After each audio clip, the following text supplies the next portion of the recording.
माझे नुकतेच लग्न होऊन मी सासरी आले होते.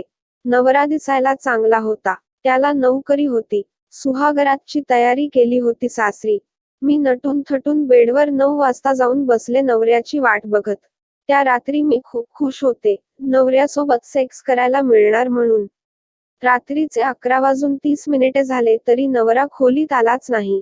मी कंटाळून झोपले. मग रात्री 12 वाजता माझ्या खोलीत एक जण आला आणि त्याने लाईट बंद केली आणि माझ्या बाजूला येऊन झोपला आणि मला जवळ घेऊन किस करू लागला. मला वाटले नवराच आहे म्हणून मी त्याला साथ देऊ लागले. आधी माझ्या ओठाला खूप वेळ किस केल्यानंतर त्याने माझ्या गळ्याला किस केले, नंतर माझ्या छातीला किस केले. नंतर माझ्या ब्लाऊजचे बटण काढून माझा ब्रा काढून माझ्या थानेला दाबायला सुरुवात केली. माझे निप्पल तोंडात घेऊन चोखायला सुरुवात केली. मला मस्त वाटत होते. नंतर त्याने माझ्या पोटाला किस केले. नंतर माझ्या बारीक कमरेला किस केले. नंतर माझ्या साडीतून निकरमध्ये हात घातला आणि माझ्या पुचीला हात लावला. माझ्या पुचीला हलवत हलवत माझ्या निप्पलला तोंडात घेतले. मला तेव्हा शहारले. माझ्या अंगावर काटा आला. नंतर त्याने मला नग्न केले आणि माझ्या मांड्याला खूप किस केले. नंतर माझ्या पुचीत बोट घालून खूप वेळ हलवले. मला खूप छान वाटत होते. नंतर माझे पाय फकवून त्याचा मोठा बुल्ला माझ्या पुचीत घातला. रात्रभर मला झवले. त्याने मला झोपू दिलेच नाही.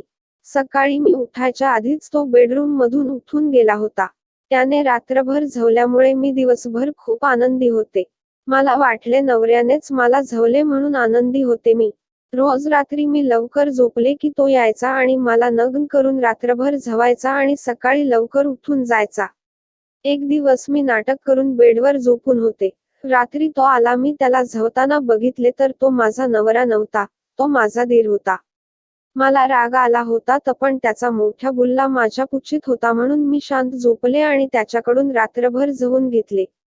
त्यानंतर मी रोज रात्री लवकर गपचूप झोपी जायचे आणि रात्रभर झवून घ्यायचे दीराकडून.